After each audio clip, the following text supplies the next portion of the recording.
7 nações atuais são mencionadas com precisão nas profecias bíblicas, revelando o que acontecerá com elas nos últimos tempos.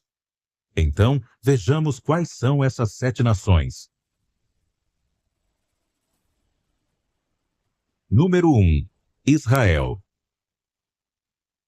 Israel ocupa um lugar central nas profecias bíblicas sobre o fim dos tempos. A Bíblia prevê que haverá um terrível conflito em Israel durante os últimos dias. Por isso esse período é conhecido como a Grande Tribulação, o tempo da angústia de Jacó e a 70ª semana de Daniel. Amados irmãos e irmãs, isto é o que a Bíblia ensina sobre Israel nos últimos tempos. Primeiro, as 12 tribos serão reunidas, o que indica que haverá um retorno em massa de judeus à terra de Israel. Cumprindo assim o que diz Ezequiel capítulo 37, versículo 21. Assim diz o Senhor Deus: Eis que tomarei os filhos de Israel dentre as nações para onde foram, e os congregarei de todos os lados, e os trarei à sua própria terra. Segundo, o anticristo fará uma aliança de paz de 7 anos com Israel, conforme declarado em Daniel capítulo 9, versículo 27. O governante assinará um tratado com o povo por um período de 7 anos. Amados irmãos, esta é a 70ª semana de Daniel, que se cumprirá muito em breve. Terceiro, o anticristo quebrará sua aliança com Israel, o que acarretará perseguição mundial ao povo judeu. Israel será invadido e passará por um período de angústia sem precedentes. Quarto, Israel finalmente reconhecerá Jesus como seu Messias. Israel será regenerado, restaurado e reunido, exatamente como diz Romanos capítulo 11, versículos 25 a 27. Pois não quero que vocês ignorem este mistério, irmãos, para que não se tornem presunçosos. Que um endurecimento parcial veio sobre Israel, até que a plenitude dos gentios tenha entrado, e desta forma todo Israel será salvo, como está escrito: O libertador virá de Sião, e removerá a impiedade de Jacó. E esta será a minha aliança com eles, quando eu tirar os seus pecados. Amados irmãos e irmãs, isto é o que a profecia bíblica nos diz sobre Israel, e cremos que muito em breve começará a se cumprir de acordo com o plano profético de Deus.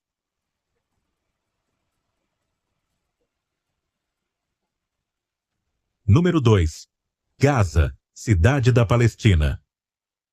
Amados irmãos, a destruição de Gaza e o êxodo do povo palestino apresentam um estreito paralelo com várias profecias do Antigo Testamento relacionadas aos últimos tempos. Observemos o que diz Sofonias, capítulo 2, versículos 4 a 7. Porque Gaza será abandonada, e Ascalon devastada, saquearão Asdod ao meio-dia, e Ecrom será desarraigada. Ai de vocês que vivem na costa do mar, quereteus! A palavra do Senhor é contra você, Canaã, terra dos filisteus, e eu a destruirei, de modo que ninguém mais habitará ali. A costa do mar se tornará pasto para pastores e curral para rebanhos. Aquele lugar será para o restante da casa de Judá. Ali apacentarão os seus rebanhos. Nas casas de Ascalon dormirão à noite, pois o Senhor seu Deus os visitará e restaurará a sua sorte. De acordo com esta passagem de Sofonias e outras profecias concordantes no Antigo Testamento, a desolação de Gaza é descrita como um estado de abandono e desolação, onde a região é marcada por ruínas, perda de estabilidade e falta de segurança.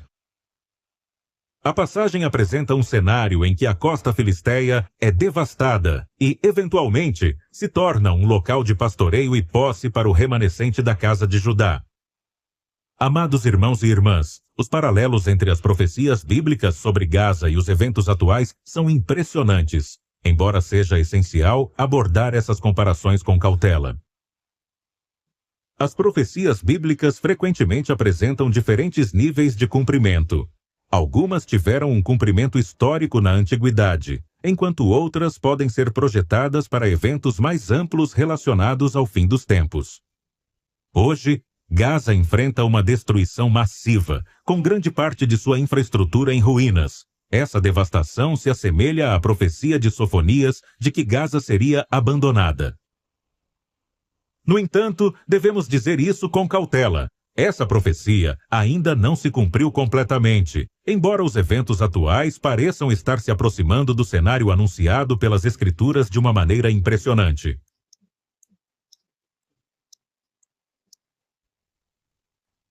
Número 3. Irã. Existem diversas profecias bíblicas sobre o fim dos tempos que mencionam o Irã, chamado Pérsia ou Elam na Bíblia.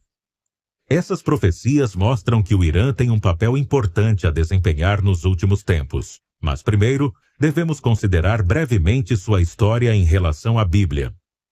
Jeremias profetizou que Elam, uma nação situada a leste da Babilônia, a oeste da Pérsia e ao sul da Média, seria conquistada, mas que depois voltaria a se erguer. Fiel à profecia, a Babilônia conquistou Elam em 596 a.C., mas posteriormente, a Pérsia, sob o governo de Ciro, o Grande, assumiu o controle daquela região, e os elamitas e medos tornaram-se parte do Império Persa.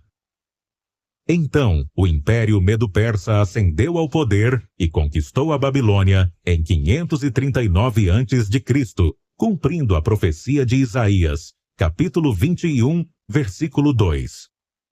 Isso aconteceu na época de Daniel. Na verdade, Daniel passou a residir mais tarde na província de Elam, na Pérsia. A Pérsia também é o cenário do livro de Ester e da primeira parte do livro de Neemias.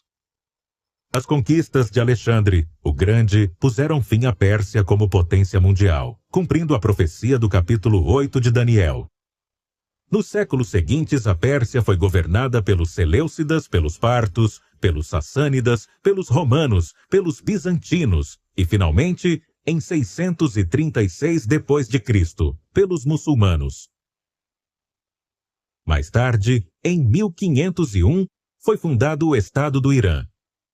Agora, o recente envolvimento do Irã parece estar ligado a uma das nações envolvidas na Batalha de Gog e Magog, que provavelmente ocorrerá antes da Grande Tribulação.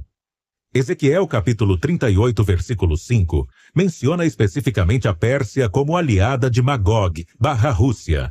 Outras nações incluídas nessa coalizão serão o Sudão, a Turquia, a Líbia e outras.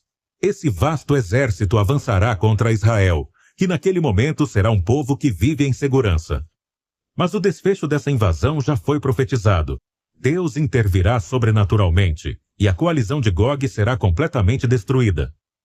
O Irã, aliado a outras nações, pensará que sua invasão de Israel será uma vitória certa. Mas Deus tem outros planos. Ao defender Israel, o Senhor enviará uma mensagem poderosa ao mundo inteiro. Observemos o que diz Ezequiel, capítulo 39, versículo 7.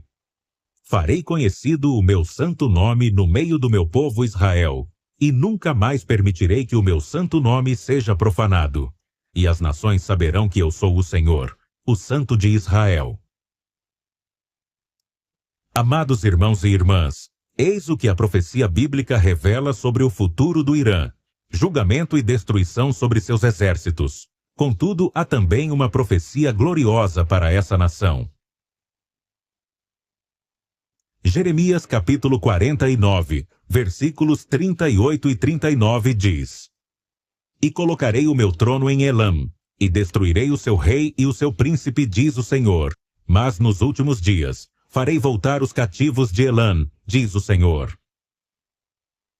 O cumprimento integral desta profecia de Jeremias aponta para um tempo futuro, e pode estar relacionado com o que acontecerá após a derrota do Irã, na batalha descrita nos capítulos 38 e 39 de Ezequiel.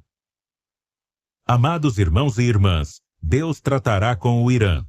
Ele estabelecerá seu trono naquela nação, revelando que, embora o Islã seja atualmente a religião oficial do Irã, chegará o tempo em que Deus operará poderosamente naquela terra. Muitos naquela nação reconhecerão Jesus Cristo como Senhor e Salvador. E Elam será restaurada de acordo com o propósito profético de Deus. Número 4. Rússia. A Rússia foi uma superpotência na história recente.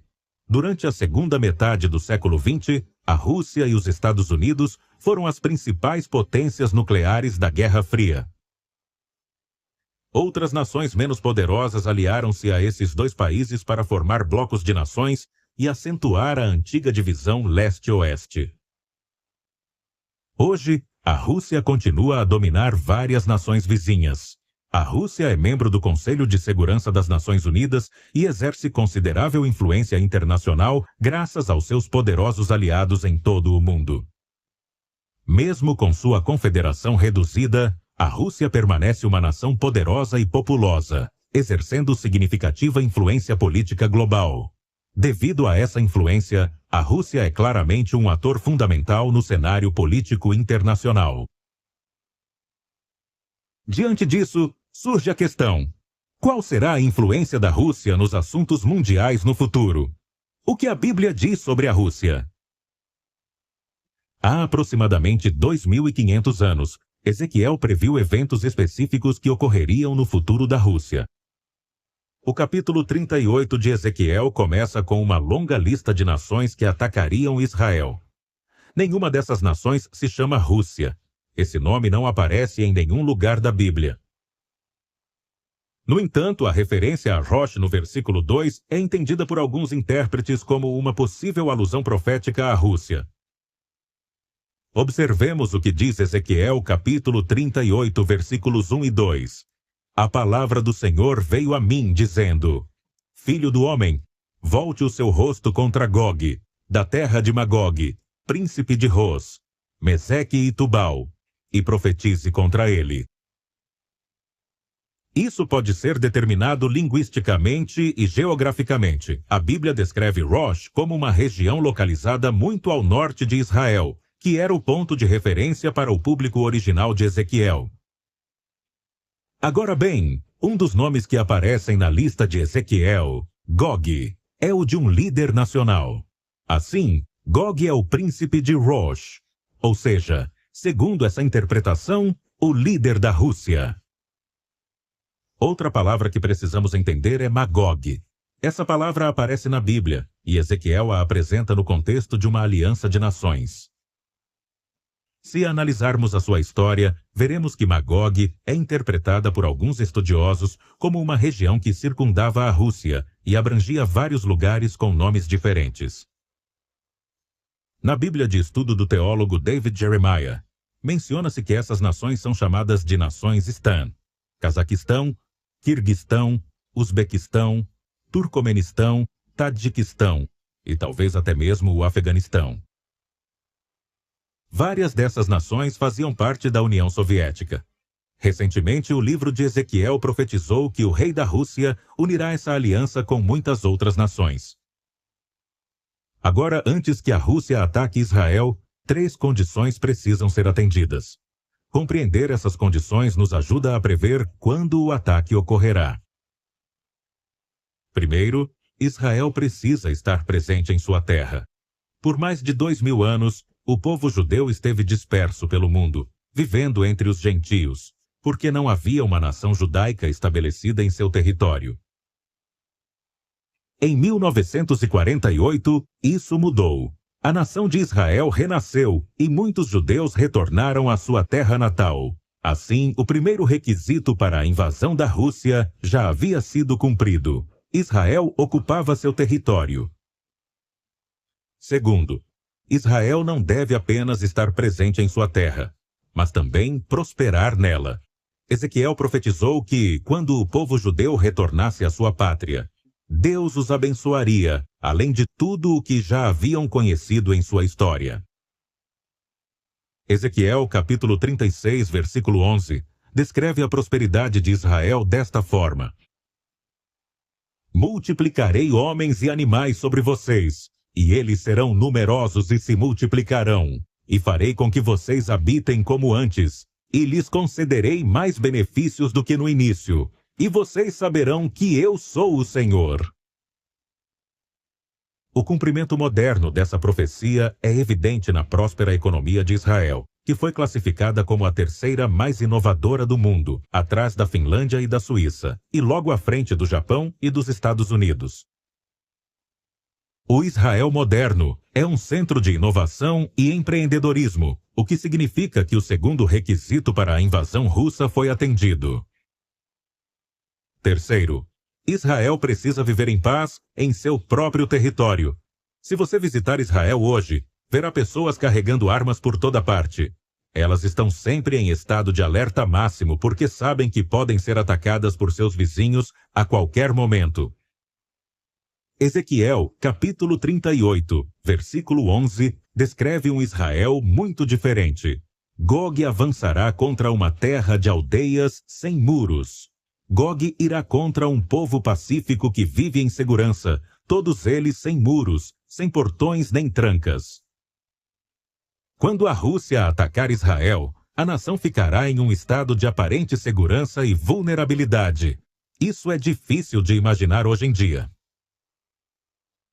Essa mudança radical em Israel, quando baixar a guarda, ocorrerá no início da tribulação ou pouco antes. No momento do arrebatamento e no início do cenário profético final, o anticristo fará uma aliança de 7 anos com Israel, na qual prometerá proteger a nação.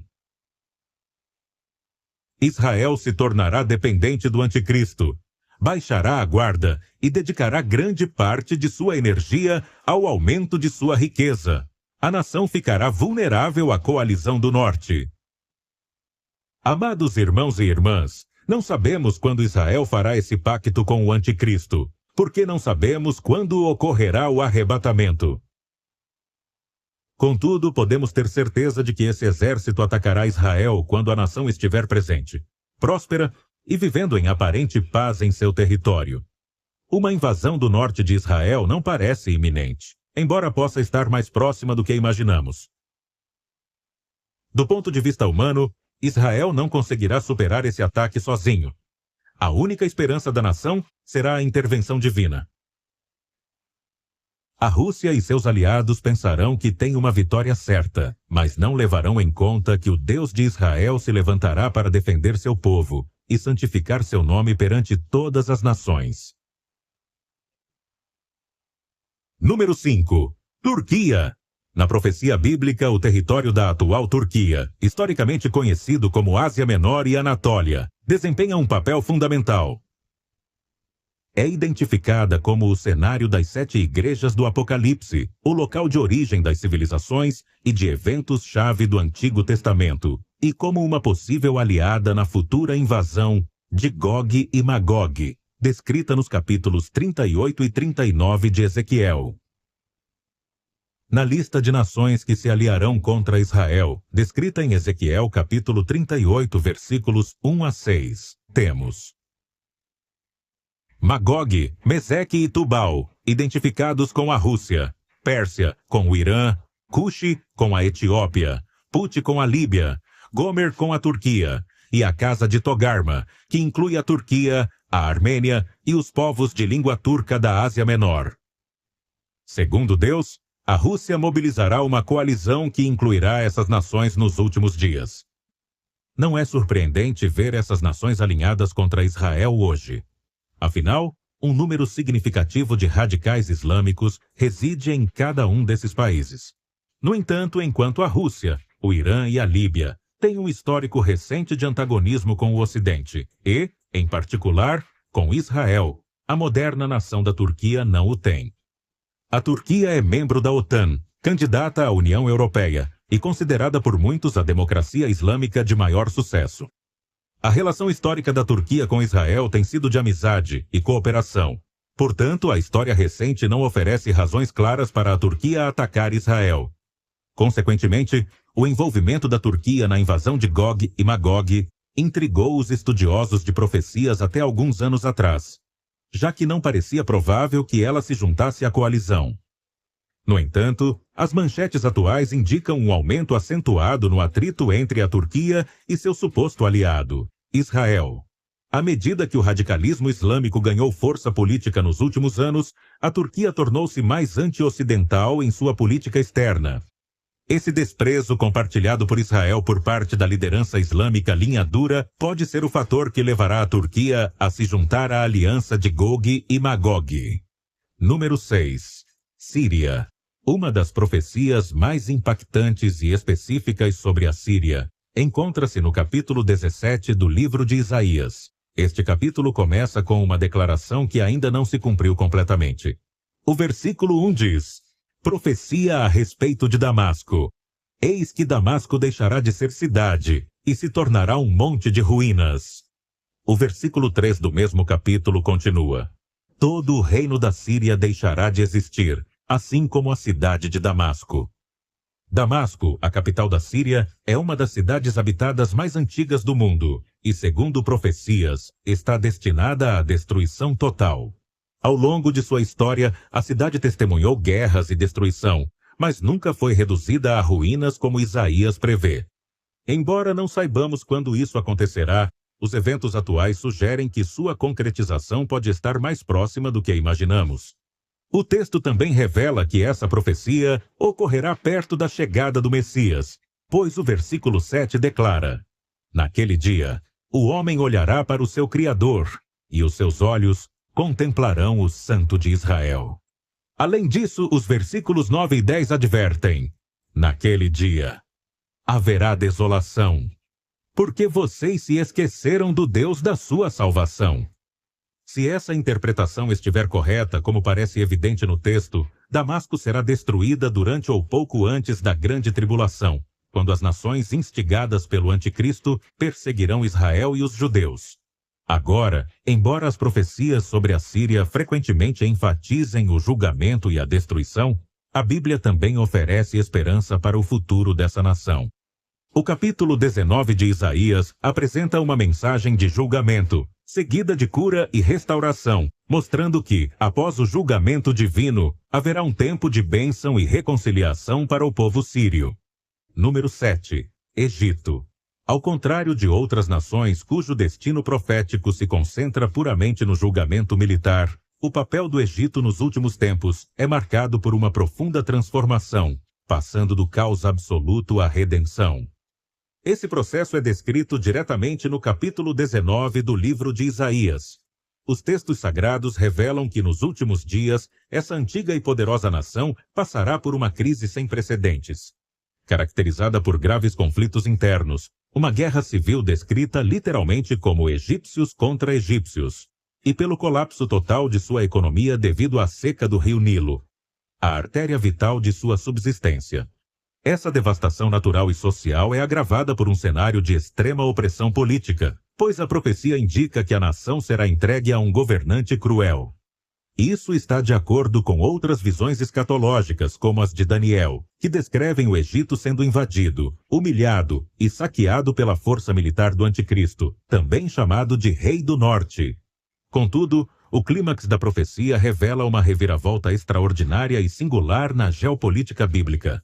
Em meio a essa grande tribulação e colapso estrutural, o povo do Egito clamará ao Deus de Israel por ajuda, e as Escrituras lhes asseguram que receberão um Salvador que os libertará de seus opressores. Deus ferirá o Egito, mas o texto especifica claramente que será para curá-lo, definitivamente, como diz Isaías capítulo 19, versículo 22. O papel final desta nação não será o de um inimigo derrotado no Armagedon, mas o de um aliado espiritual fundamental. Uma grande rodovia de paz e livre trânsito será estabelecida, ligando o Egito à Assíria, a atual região do Iraque e da Síria, passando diretamente pelo território de Israel. Nesse cenário de reino milenar, as antigas hostilidades desaparecerão completamente, e essas três potências historicamente inimigas se unirão em adoração conjunta. Isso culmina em uma das mais surpreendentes declarações de graça em toda a escatologia, onde Deus sela essa aliança de paz, dizendo nos versículos 24 e 25 do capítulo 19 de Isaías: Naquele tempo, Israel será o terceiro, juntamente com o Egito e a Assíria, uma bênção no meio da terra, porque o Senhor dos Exércitos os abençoará, dizendo: Bendito seja o Egito, meu povo, e a Assíria, obra das minhas mãos, e Israel, minha herança. Amados irmãos e irmãs, Foi realmente impactante dizer isso sobre o Egito. Foi quase inacreditável dizer isso sobre a Assíria, a nação que Jonas tanto odiava. Nos dias de Isaías, a Assíria era a potência mais temida por todas as nações menores do crescente fértil. Sua brutalidade calculada provavelmente os tornou um alvo de ódio mais disseminado do que qualquer outra nação da antiguidade. Os egípcios, babilônios e persas eram capazes de atos desumanos, mas o histórico de crueldade dos assírios é difícil de comparar. Quem, em meio aos terrores e pestes, poderia imaginar que o Egito seria chamado de meu povo? Quem poderia imaginar que a Assíria, a tirana perseguidora, seria um dia chamada de obra das minhas mãos? No entanto, esses são os troféus e triunfos da graça divina. A partir da passagem sobre a conversão do Egito, Spurgeon extraiu os seguintes pontos para seu sermão: os frutos da graça. A graça de Deus muitas vezes alcança os piores homens. A graça de Deus envia um Salvador. A graça transforma a linguagem dos homens. A graça de Deus coloca os homens em serviço sagrado. A graça de Deus ensina os homens a orar. A graça de Deus instrui os homens. A graça transforma até mesmo os problemas em bênçãos. A graça de Deus transforma os relacionamentos entre as pessoas. A graça de Deus abençoa as pessoas e as torna uma bênção para os outros. Glória a Deus por isso.